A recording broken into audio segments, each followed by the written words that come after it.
पोलिसांनी सैफवरील हल्ल्याचं सीन जे आहे ते रिक्रिएट केलेलं आहे। आरोपी मोहम्मद शहजादला घटनास्थळी नेऊन पोलिसांनी संपूर्ण घटनाक्रम समजून घेतलाय। आधी आरोपीला वांद्रे पोलीस ठाण्यातून वांद्रे रेल्वे स्थानकात आणण्यात आले। त्यानंतर वांद्रे रेल्वे स्थानकातून त्याला सैफच्या घरी नेण्यात आले। तो सैफच्या घरी शिरला कसा आणि पळाला कसा हे पोलिसांनी या दरम्यान समजून घेतलेलं आहे।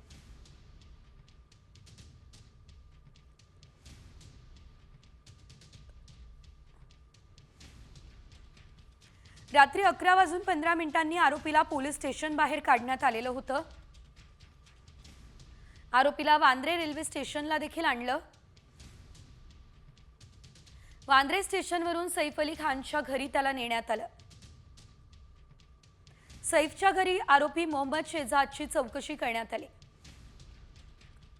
आरोपी घरात शिरला कसा पळाला कसा हे पोलिसांनी या दरम्यान समजून घेतलं। पोलिसांनी हल्ल्याचा संपूर्ण घटनाक्रम समजून घेतलाय।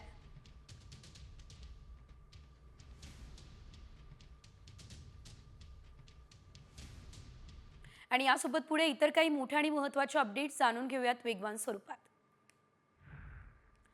खंडणी प्रकरणी अटकेत असलेल्या वाल्मिक कराडच्या जामिनावर सुनावणी पुढे ढकलली आहे। तर ही सुनावणी आता 23 जानेवारीला होणार आहे। केस कोर्टात कराडच्या वकिलांनी विनंती केली आणि त्यानंतर ही सुनावणी पुढे ढकलण्यात आलेली आहे।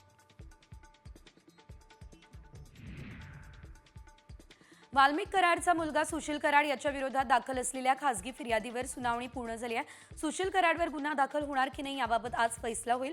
दोन्ही बाजूचा युक्तिवाद पूर्ण झालाय आणि जिल्हा सत्र न्यायालयानं निकाल मात्र राखून ठेवलाय। सरपंच संतोष देशमुख यांच्या कुटुंबियांनी अकोल्यात प्रकाश आंबेडकर यांची भेट घेतली आहे। 40 मिनिट देशमुख कुटुंबियांनी प्रकाश आंबेडकरांसोबत संवाद साधलाय।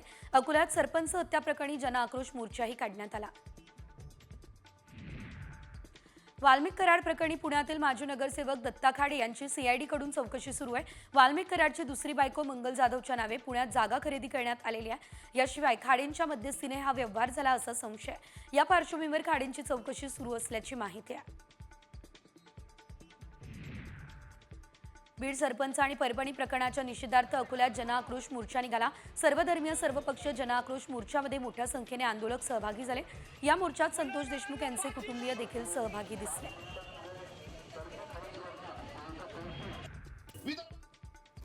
सरपंच संतोष देशमुख यांच्या हत्या प्रकरणावरून ठाकरे गटाचे आमदार नितीन देशमुख यांनी धनंजय मुंडेंवर खालच्या भाषेत टीका केली। आज गोपीनाथ मुंडे असते तर धनंजय मुंडेंना घरातून नाही तर जिल्ह्यातून हाकलवलं असतं, हा घणाघात त्यांनी केला। धनंजय मुंडेंनी राजीनामा द्यावा ही मागणी देखील देशमुखांनी केली। सिंधुदुर्ग जिल्हा प्रशासनात बीडची लॉबी काम करत असल्याचा दावा नितेश राणेंनी केला। बीड जिल्ह्याचं नाव वापरून इथे कोणी दादागिरी करत असेल तर आणि नियमबाह्य काम करत असेल तर त्या अधिकाऱ्याला घरी बसवणार, हा इशारा नितेश राणेंनी अधिकाऱ्यांना दिलाय। पालकमंत्री पदाची अपेक्षा ठेवण्यात गैर काय असं उपमुख्यमंत्री एकनाथ शिंदे यांनी म्हटलं असल्याचं बघायला मिळतंय। तर महायुती भक्कम आहे आणि पालकमंत्री पदावर निर्णय निघेल असंही शिंदेंनी सांगितलंय। नाशिकच्या पालकमंत्री पदावर राष्ट्रवादीने दावा केलाय। नाशिकच्या पालकमंत्री पदाची आमची मागणी आजही आहे आणि उद्या देखील राहील असं मंत्री माणिकराव कोकाटे म्हणाले। जिल्ह्यात सर्वात जास्त आमदार राष्ट्रवादीचे असंही त्यांनी सांगितलं। उपमुख्यमंत्री एकनाथ शिंदे आणि माझे संबंध राजकारणापलीकडे आहे, त्यामुळे कुणीही आमच्यामध्ये भांडण लावण्याचा प्रयत्न केलास तो यशस्वी होणार नाहीये, या शब्दात उदय सामंतांनी उत्तर दिलेलं आहे। काँग्रेसचे नेते विजय वडेट्टीवार यांनी शिंदे सेनेबाबत एक खळबळजनक वक्तव्य केलं। शिंदेंची गरज संपली असं दिसतंय, त्यामुळे त्यांना बाजूला सारतील आणि नवीन उदय पुढे येईल असं वडेट्टीवार म्हणाले। मंत्री उदय सामंतांनी काँग्रेसचे आमदार विजय वडेट्टीवारांवर पलटवार केला। वडेट्टीवार हे फडणवीसांना किती वेळा भेटले हे सांगू शकतो, मात्र आम्ही काही राजकीय संकेत पाळतो असा पलटवार उदय सामंत यांनी दिला। शिंदेंना संपवून उदय होणार असं सूचक विधान वडेट्टीवारांनी केलं, त्याला संजय राऊतांनी दुजोरा दिलाय। उदय सामंत यांच्याकडे 20 आमदार असल्याचा दावा संजय राऊत यांनी केला। एकनाथ शिंदे रुसले तेव्हाच उदय होणार होता, मात्र शिंदे तेव्हा सावध झाले असंही राऊत म्हणाले।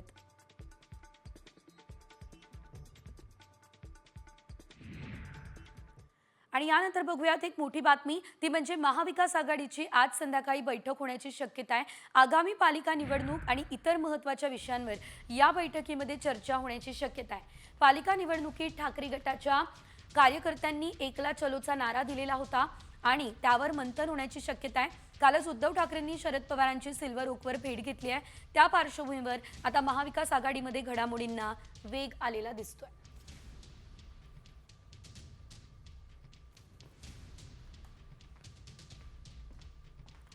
महाविकास आघाडी आता एकत्र लढणार की स्वतंत्र, हे पाहणं देखील महत्त्वाचं असणार आहे.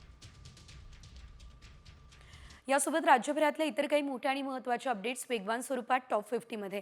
बदलापूर अत्याचार प्रकरणातील आरोपी अक्षय शिंदेच्या घरावर बँकेने जप्तीची नोटीस लावली आहे. अक्षयचे वडील अण्णा शिंदे यांनी खासगी बँकेकडून 2.5 लाखांचं कर्ज घेतलं, पण कर्जाचे हप्ते थकले, त्यामुळे बँकेने ही जप्तीची नोटीस लावली आहे. अक्षय शिंदे एन्काउंटर प्रकरणातील अहवालाची मुंबई हायकोर्टानं गंभीर दखल घेतली आहे. एन्काउंटर प्रकरणातील 5 पोलिसांवर गुन्हे दाखल करण्याचे आदेश देण्यात आले आहेत. 2 आठवड्यात भूमिका स्पष्ट करण्याचे आदेशही दिले गेले आहेत. बदलापूर लैंगिक अत्याचार प्रकरणाच्या न्यायालयीन चौकशीचा अहवाल मुंबई उच्च न्यायालयामध्ये सादर करण्यात आला. या अहवालात अक्षय शिंदेच्या एन्काउंटरला पोलीस जबाबदार असं म्हटलं. पोलिसांनी आत्मसंरक्षणासाठी गोळीबार केला, हा दावा संशयास्पद आहे, असंही या अहवालामध्ये नमूद करण्यात आलं आहे. अक्षय शिंदे संशयास्पद चकमक प्रकरणामध्ये गृहराज्यमंत्री योगेश कदम यांनी एक अजब तर्क मांडला. पावसामुळे अक्षय शिंदे याचे बंदुकीवरचे जे ठसे आहेत ते गेले असावे, असं योगेश कदम म्हणाले. पोलीस आरोपीला वाचवण्याच्या धावपळीत होते, त्यावेळेस पाऊस होता, असं योगेश कदम यांनी सांगितलं.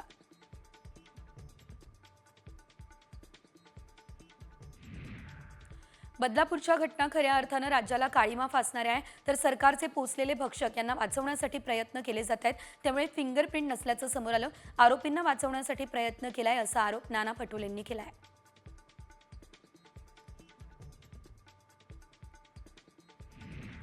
राजकीय फायद्यासाठी अक्षय शिंदेची हत्या झाली आहे का, असा सवाल ठाकरे गटाचे खासदार राऊतांनी उपस्थित केला. तर यावेळेस त्यांनी फडणवीस गृहमंत्री होते आणि त्यांना अंधारात ठेवून एन्काउंटर झालाय का, हा सवालही उपस्थित केला. महिला आयोगाच्या अध्यक्ष रुपाली चाकणकर यांनी शिंदेंच्या एन्काउंटरवर प्रतिक्रिया दिली. आयोगाकडे तक्रार आल्यावर कुणालाही सोडणार नाही, सरकार सगळ्या गुन्ह्यांकडे व्यवस्थित लक्ष देऊन कारवाई करतंय, ही प्रतिक्रिया चाकणकरांनी दिली. बदलापूरच्या घटनेत जो कोणी दोषी असेल, जाणून बुजून एन्काउंटर केला असेल, तर न्यायालय निर्णय घेईल. याबाबत शासन कुठलाही हस्तक्षेप करणार नाही, ही प्रतिक्रिया संजय शिरसाट यांनी दिली. स्वतःचा नाकर्तेपणा झाकण्यासाठी किंवा कुणाला तरी वाचवण्यासाठी अक्षय शिंदेचा खून केलाय, असा आरोप ठाकरे गटाच्या उपनेत्या सुषमा अंधारे यांनी केला. सत्ताधाऱ्यांनी पोलिसांच्या संगनमतानं अक्षयचा खून केलाय, असा आरोप अंधारे यांनी केला.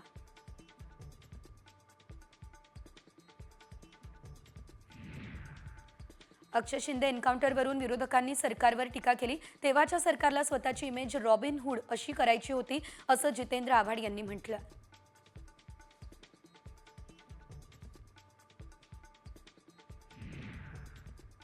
अनिल देशमुख यांनी थेट भाजपवर हल्लाबोल केलाय. ज्या शाळेत चिमुकलीचे लैंगिक शोषण झाले, ती शाळा भाजपच्या मंडळींची होती. त्यांना वाचवण्यासाठी शिंदेंचा एन्काउंटर करायला लावला का, हा सवाल देशमुखांनी उपस्थित केलेला आहे.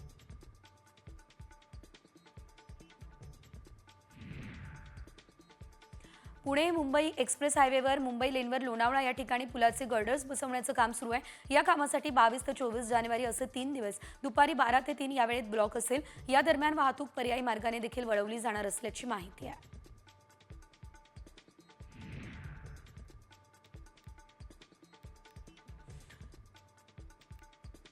मुंबईकरांना लवकरच एसी ट्रेन मिळणार आहे. केंद्रीय मंत्र्यांनी ही माहिती दिली. मुंबईमध्ये मोनोरेल, मेट्रो आणि बेस्ट असताना लोकल ट्रेन ही मुंबईची लाईफलाईन आहे. 18 महिन्यांच्या विलंबानंतर पुन्हा मुंबईकरांना एसी लोकल ट्रेन उपलब्ध करण्याच्या दिशेने काम सुरू आहे.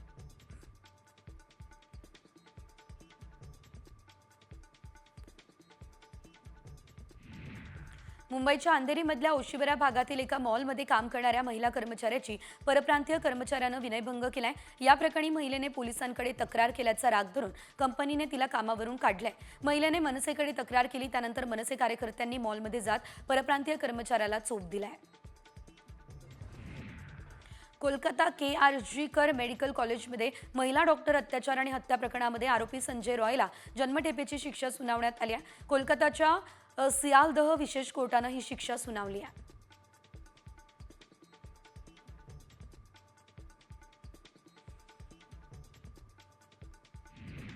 छत्रपती संभाजीनगरमध्ये 35 कोटी रुपये उकळून गुजरातची कंपनी पसार झाली आहे। या कंपनीने 1,500 जणांना गंडा घातलाय। क्विक स्टार्ट या कंपनीने आता गुंतवणूकदारांना महिन्याला 3% परतावा देण्याचा आमिष दाखवलं। कंपनीचे संचालक हर्षल गांधी प्रतीक शहा यांच्यावर गुन्हा दाखल झाला। शाखा व्यवस्थापक शीतल मोतेंगे विठ्ठल तांदळीला अटकही करण्यात आली। 10वीच्या हॉल तिकिटांवर जातीच्या प्रवर्गाचा उल्लेख काढण्यात आलाय। परीक्षेसाठीच्या हॉल तिकिटांवर जातीच्या प्रवर्गाचा उल्लेख करण्याचा निर्णय घेतला होता। सर्वत्र टीकेनंतर महाराष्ट्र राज्य माध्यमिक आणि उच्च माध्यमिक शिक्षण मंडळानं दिलगिरी व्यक्त केली। हा निर्णय रद्द केला। शाळा कॉलेजमध्ये होणाऱ्या कॉपीचे गैरप्रकार रोखण्यासाठी शिक्षण विभागानं मोठं पाऊल उचललंय। परीक्षेसाठी आवश्यक स्टाफ आता दुसऱ्या शाळेतून आणि कॉलेजमधून मागवला जाणार आहे। परीक्षा केंद्रांसाठीचे केंद्र संचालक, सुपरवायझर आणि परीक्षेच्या संदर्भातला स्टाफ इतर शाळा आणि कॉलेजमधला असणार आहे। सरकारी नोकरी आणि शैक्षणिक प्रवेशासाठी बोगस जात प्रमाणपत्रांचा वापर करण्यात आलाय। बोगस आदिवासी प्रमाणपत्रावर 1,779 कर्मचाऱ्यांनी सरकारी नोकऱ्या मिळवल्या आहेत। सरकारी नोकरीतच नाही तर उच्च शिक्षणात देखील खोटी प्रमाणपत्र सापडली आहेत। दरम्यान राष्ट्रीय अनुसूचित जमाती आयोगानं हा कारवाईच्या सूचनाही दिलेल्या आहेत। महावितरणची थकबाकी 99,000 कोटींवर पोहोचली आहे। थकबाकीमध्ये गेल्या 4.5 वर्षात 40,000 कोटींची वाढ झाली आहे। आता ही 99,000 कोटींची थकबाकी कशी वसूल करायची हा महावितरण समोरचा प्रश्न आहे।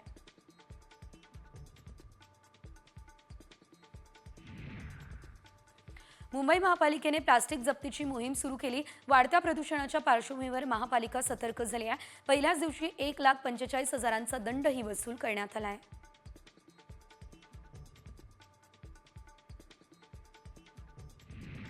मुंबई, नवी मुंबई आणि ठाण्यात घरांच्या विक्रीमध्ये 31% घट झाली। नवीन प्रकल्प कमी झाले असं अहवालातून समोर आलं। विक्रीच्या संख्येत घट होण्यामागचं कारण प्रामुख्यानं महाराष्ट्र राज्यात झालेल्या निवडणुका याशिवाय मालमत्तेच्या वाढत्या किमती आहे असं देखील या अहवालामध्ये नमूद करण्यात आलं आहे। गोरेगावमधील पत्राचाळ योजनेतील 305 घरांना ओसी प्राप्त झाली आहे। या घरांसाठीच्या विजेत्यांना तात्पुरते देकार पत्र वितरित करण्याचा निर्णय मुंबई मंडळाच्या पणन विभागानं घेतला। त्यानुसार विजेत्यांना देकार पत्र वितरित केलं जाईल।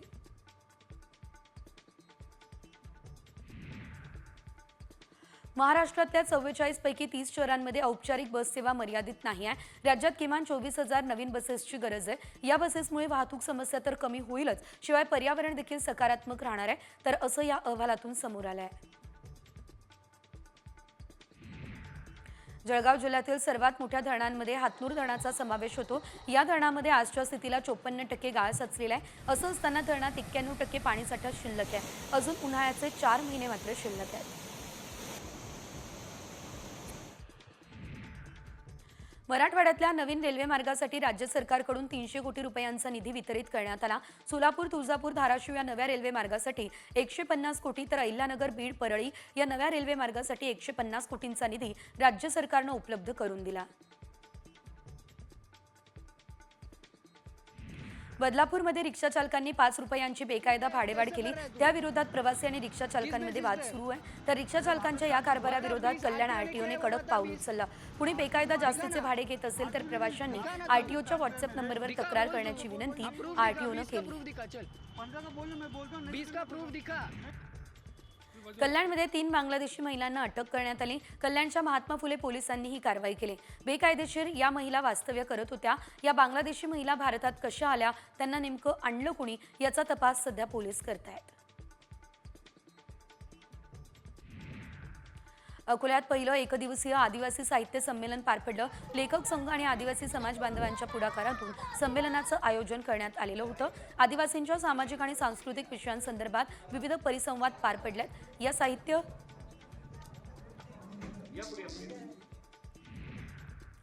संमेलनात अनेक साहित्यिक उपस्थित राहिले। भारताचा माजी कर्णधार मोहम्मद अझरुद्दीन याच्या हस्ते गडचिरोली क्रिकेट प्रीमियर लीगचं उद्घाटन झालं। यावेळी विजय वडेट्टीवार, मराठी सिने अभिनेत्री श्रुती मराठे उपस्थित होते। या लीगमध्ये 7 संघ सहभागी झाले।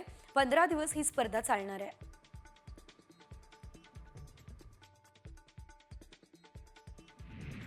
पिंपरी चिंचवडच्या शिरपेचात मानाचा तुरा रोवला गेलाय. भारतीय महिला खो खो संघाला वर्ल्ड कपमध्ये विजेतेपद मिळवून देणारी कर्णधार प्रियंका इंगळे ही पिंपरी चिंचवडची रहिवासी आहे. शाळेत आणि गल्लीबोळात खेळल्या जाणाऱ्या खो खोची वर्ल्ड कप स्पर्धा प्रथमच आयोजित करण्यात आली. दक्खनचा राजा श्री ज्योतिबाच्या मूर्तीवरती रासायनिक संवर्धन प्रक्रिया केली जाणार आहे. असं असल्यानं भाविकांना दर्शन घेता येणार नाही. आजपासून रासायनिक प्रक्रिया केली जाते. हे काम 24 जानेवारीपर्यंत चालू असेल. या कालावधीमध्ये मूर्तीचं दर्शन मिळणार नाही. पंढरपूरमध्ये भाविकांच्या गर्दीचं व्यवस्थापन करण्यासाठी आता AI तंत्रज्ञानाचा वापर केला जाणार आहे. जिल्हा आपत्ती व्यवस्थापनाकडून राज्य सरकारला 2 कोटी रुपयांचा प्रस्ताव देण्यात आलाय. विठुरायाच्या दर्शनासाठी वर्षाकाठी 1 कोटी भाविक पंढरीमध्ये दाखल होतात.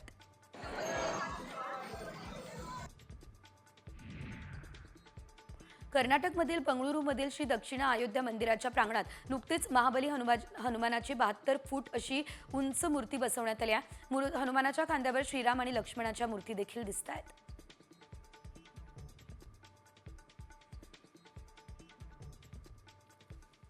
पंतप्रधान नरेंद्र मोदी यांचे पुतणे सचिन मोदी आपल्या मित्रांसोबत कुंभमेळ्यामध्ये दिसले. त्यांनी यावेळेस मित्रांसोबत संत कबीरांची भजनं गायली. सचिन मोदी आपल्या मित्रांसह महाकुंभाच्या पवित्र वातावरणामध्ये तल्लीन झाले असल्याचे या व्हिडिओमध्ये दिसत आहे.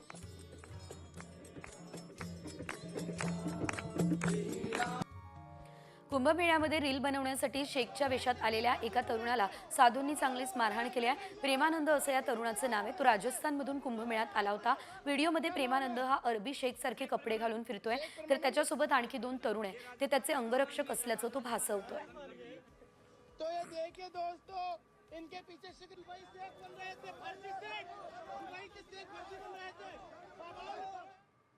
आणि यानंतर बातमी थेट अमेरिकेतून, कारण अमेरिकेत पुन्हा एकदा ट्रम्प पर्वाला सुरुवात झाली आहे. अमेरिकेचे 47वे राष्ट्राध्यक्ष म्हणून डोनाल्ड ट्रम्प यांनी पद आणि गोपनीयतेची शपथ घेतली आहे. ट्रम्प हे दुसऱ्यांदा अमेरिकेच्या राष्ट्राध्यक्षपदी विराजमान झाले असल्याचं देखील आपल्याला बघायला मिळतंय.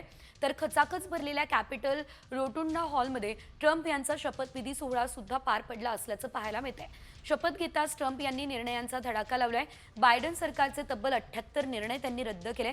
जागतिक आरोग्य संघटनेच्या सदस्यत्वातून अमेरिकेने माघार घेतली आहे. बेकायदेशीर स्थलांतरावरील कारवाई आणि पनामा कालवा ताब्यात घेण्याच्या योजनेसारख्या अनेक निर्णयांची ट्रम्प यांनी घोषणा केली असल्याचं देखील आपल्याला बघायला मिळतंय.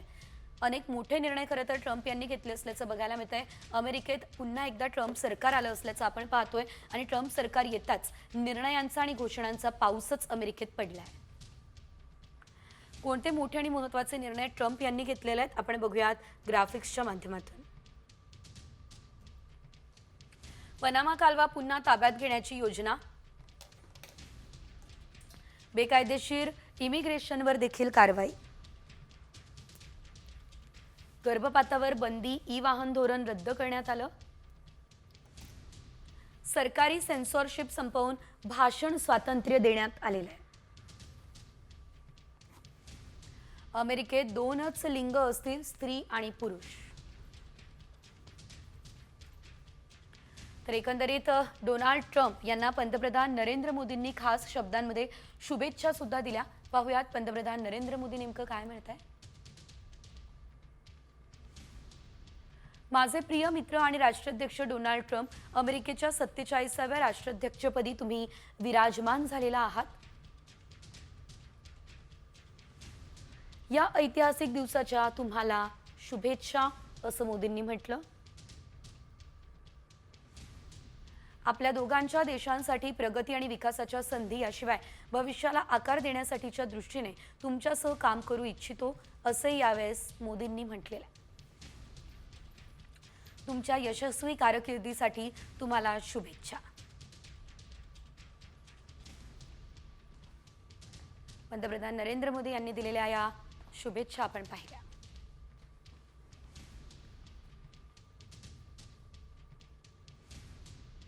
पुढे एक मोठी बातमी. पश्चिम रेल्वेच्या वैतरणा रेल्वे स्थानकावरती रेल्वे ट्रॅकला तडा गेलेला आहे. मुंबईकडे येणाऱ्या अप लाईनवरील रेल्वे ट्रॅकला तडा गेला. मुंबईकडे येणाऱ्या लांब पल्ल्याच्या गाड्यांवरती याचा परिणाम झालाय. वेळीच घटना लक्षात आल्यानं मोठी दुर्घटना टळली आहे. रेल्वे ट्रॅक बदलण्याचं काम रेल्वे प्रशासनाकडून हाती घेण्यात आलंय. अप लाईनवरील गाड्यांचं वेळापत्रक त्यामुळे खोळंबणार आहे. गुजरातकडून येणाऱ्या लांब पल्ल्याच्या गाड्या पालघर जिल्ह्यातील इतर रेल्वे स्थानकांवरती देखील थांबल्या असल्याचं बघायला मिळत आहे.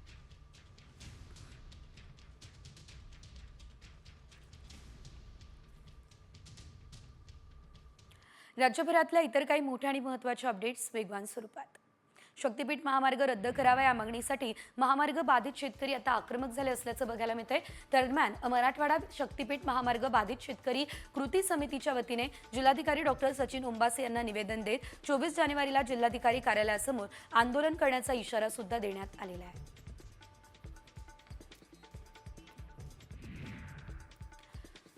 सांगलीच्या मिरजेत हाताचा उपचार करताना चुकीचं इंजेक्शन दिल्यानं तरुणाचा मृत्यू झाल्याचा आरोप नातेवाईकांनी केला.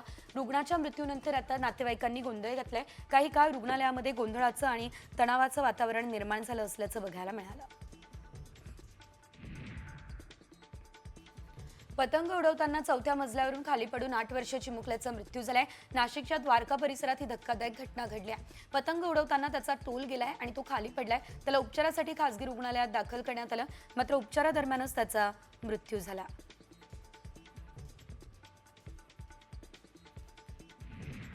मराठवाड्यातील नव्या रेल्वे मार्गांसाठी राज्य सरकारकडून 300 कोटी रुपयांचा निधी वितरित करण्यात आला. सोलापूर, तुळजापूर, धाराशिव या नव्या रेल्वे मार्गांसाठी 150 कोटी तर अहिल्यानगर, बीड, परळी या नव्या रेल्वे मार्गासाठी 150 कोटींचा निधी राज्य सरकारनं उपलब्ध करून दिला आहे.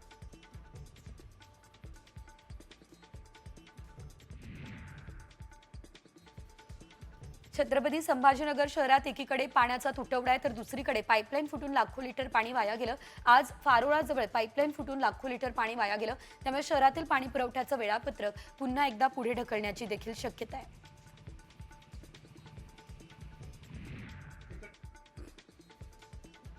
सांगलीच्या निवासी शाळेतल्या 23 विद्यार्थ्यांना विषबाधा झाली. पोटदुखी, मळमळ, त्रास होऊ लागला. त्यामुळे विद्यार्थ्यांना उपचारासाठी रुग्णालयात दाखल केलं.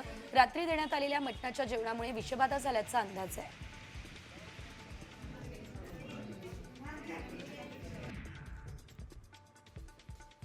जळगावमध्ये प्रेमविवाह केल्यामुळे संतप्त झालेल्या मुलीच्या कुटुंबियांनी तरुणासह त्याच्या कुटुंबियांवर जीवघेणा हल्ला केला. या घटनेनंतर आज तरुणाच्या कुटुंबियांनी आरोपीचे घर जाळण्याचा प्रयत्न केलाय. पोलिसांमुळे मोठा अनर्थ मात्र टळलाय.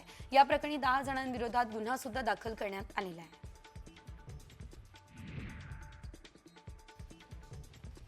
बीडच्या जिल्हा रुग्णालय आवारात सार्वजनिक स्वच्छतागृहाला 7 महिन्यांपासून टाळं लागले. त्यामुळे रुग्णालयात आता रुग्णांना भेटण्यासाठी येणारे नातेवाईक त्यांच्यासाठी नैसर्गिक विधीसाठी जायचं कुठे असा सवाल रुग्णांसह सामाजिक कार्यकर्ते विचारत आहेत. या सर्व प्रकाराकडे दुर्लक्ष करणारे जिल्ह्याचे डॉक्टर अशोक थोरात यांच्याविषयी संतापही व्यक्त केला जातोय. डोंबिवलीच्या सोनारपाड्यामध्ये बैलांची झुंज बघण्यासाठी नागरिकांनी गर्दी केली. मात्र बैलांच्या झुंजीवरती बंदी असताना आयोजित केल्यानं पोलिसांकडून गुन्हा दाखल करण्याची प्रक्रिया सुरू आहे.